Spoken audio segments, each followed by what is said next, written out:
Olá, caros alunos! Hoje falaremos um pouco na disciplina de Aprendizagem e Desenvolvimento Humano sobre as teorias do desenvolvimento, certo? Bom, então a busca por respostas começa na Antiguidade Grega com o nascimento do pensamento racional que busca explicações baseadas em conceitos e não mais em mitos como uma forma de entender o mundo. Para os primeiros filósofos, a dúvida consistia em saber se as pessoas possuem saberes inatos ou se é possível ensinar alguma coisa a alguém. Para as discussões de hoje, então, nos pautaremos inteiramente no artigo publicado na Nova Escola de novembro de 2010, cujo material vocês têm na íntegra disposto, tanto na web quanto na nossa própria revista na biblioteca, ok? Bom, então uma das concepções que nós tínhamos era sobre o inatismo, que pressupunha que o saber era congênito. Essa concepção nasce junto com Platão, que firmou posição a favor das ideias congênitas, defendendo a tese de que a alma precede o corpo e que antes de encarnar tem acesso ao conhecimento. E o seu discípulo Sócrates afirmou que conhecer é relembrar, pois a pessoa já domina determinados conceitos desde que nasce. Chamada de inatismo, essa perspectiva sustenta que as pessoas naturalmente carregam certas aptidões, habilidades, conceitos, conhecimentos e qualidades em sua bagagem hereditária.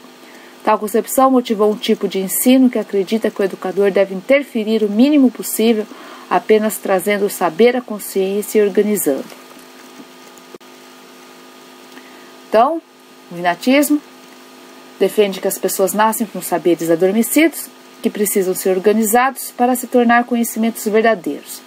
O professor só auxilia o aluno a acessar as informações. Então, aqui a gente vê um trecho da República de Platão que diz: mas o Deus que vos modelou, aqueles dentre vós que eram aptos para governar, misturou-lhes ouro na sua composição, motivo por que são mais preciosos, aos auxiliares prata, ferro e bronze, aos lavradores e demais artífices. Platão diz que o homem nasce com certas características físicas e que elas justificam a posição social de cada um. Ser apto a governar ou trabalhar como auxiliar é resultado de uma vontade divina. Não se considera nenhuma possibilidade de mudança. Já o empirismo prega a absorção do conhecimento externo.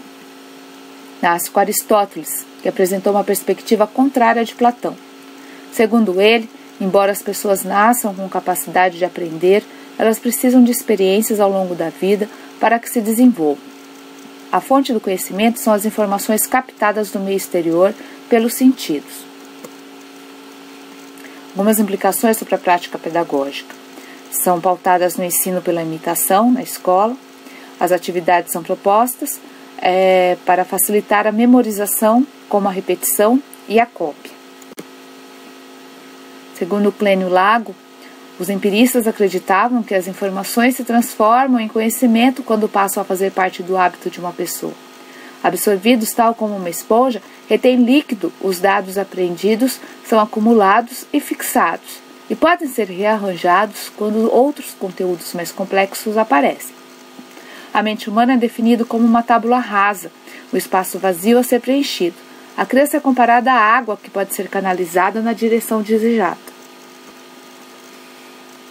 Do ponto de vista dos empiristas, caberia à escola formar um sujeito capaz de conhecer, julgar e agir segundo os critérios da razão, substituindo as respostas erradas, absorvidas no contato com diversos meios, a religião, por exemplo, pelas certas, já validadas pelos acadêmicos, por seguir os critérios científicos da época.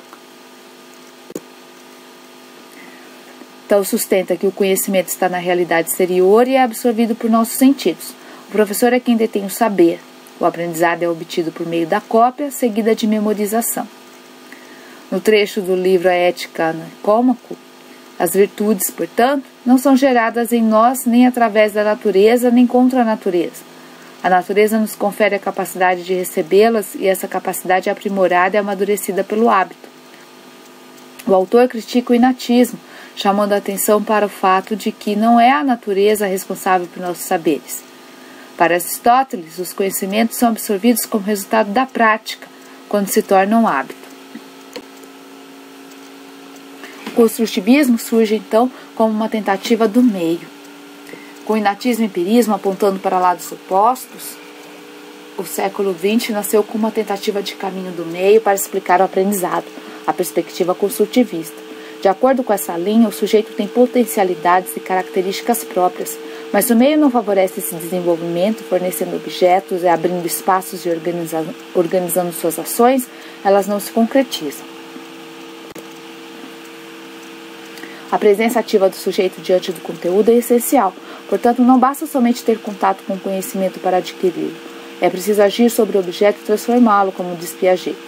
Foi o cientista suíço que encunhou o termo construtivismo, comparando a construção de conhecimento à de uma casa, que deve ter materiais próprios e a ação de pessoas com que seja erguida.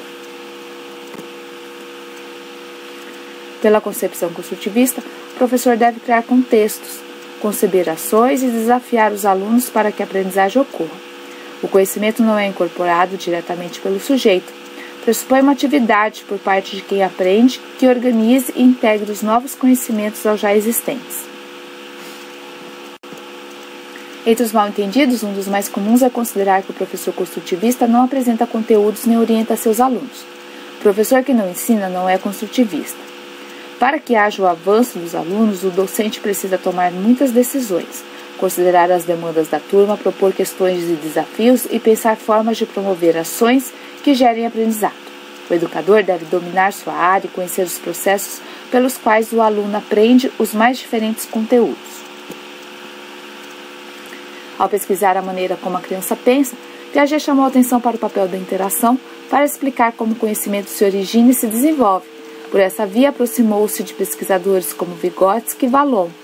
Embora os registros históricos indiquem que Vallon e Vygotsky não conviveram diretamente com Piaget, são muitos os pontos de contato entre o construtivismo piagetiano e a perspectiva defendida pela dupla, o sócio-interacionismo. Segundo ela, o processo de aprendizagem se dá pela relação do aprendiz com o meio, ambiente familiar e social, professores, colegas e o próprio conteúdo.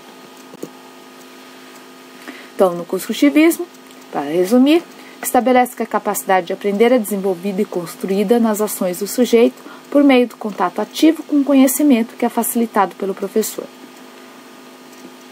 Vemos então aí um trecho do livro Problemas de Psicologia Genética, na qual Piaget coloca que pensar não se reduz, acreditamos, em falar, classificar em categorias, nem mesmo abstrair. Pensar é agir sobre o objeto e transformá-lo. Citando características do pensamento científico clássico, enunciação, classificação e abstração, Piaget afirma que o aprendizado necessita também da ação de quem aprende, formulando hipóteses para entender o objeto de conhecimento, por exemplo.